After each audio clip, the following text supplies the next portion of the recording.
തൃശൂരിലെ നിരവധി ക്രിമിനൽ കേസുകളിൽ പ്രതികളായ 3 കുപ്രസിദ്ധ ഗുണ്ടകളെ കാസർഗോഡ് കുമ്പളയിൽ നിന്ന് പോലീസ് പിടികൂടി.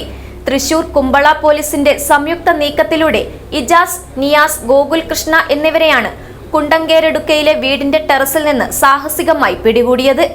തെളിനീരിനൊത്ത പരിശുദ്ധി, അതിനാൽ ഞങ്ങൾ മനസ്സിലാക്കുന്നു, നിങ്ങൾ അർഹിക്കുന്നു ബിന്ദു ജുവല്ലറിയുടെ അതുല്യമായ ആഭരണങ്ങൾ. ബിന്ദു ജുവല്ലറി, കാസർഗോഡ്, സുള്ളിയ.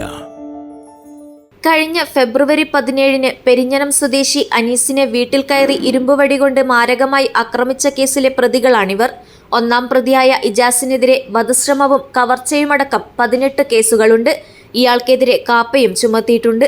നിയാസിനും ഗോകുൽ കൃഷ്ണയ്ക്കുമെതിരെ വധശ്രമവും മയക്കുമരുന്നും ഇടപാടുകളും ഉൾപ്പെടെ ഒട്ടേറെ കേസുകൾ നിലവിലുണ്ട്.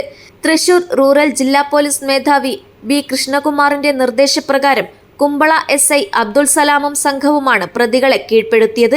ഇവരെ ഒളിവിൽ കഴിയാൻ സഹായിച്ചവർക്കെതിരെയും പോലീസ് അന്വേഷണം ശക്തമാക്കി. News bureau, Manjeshwaram.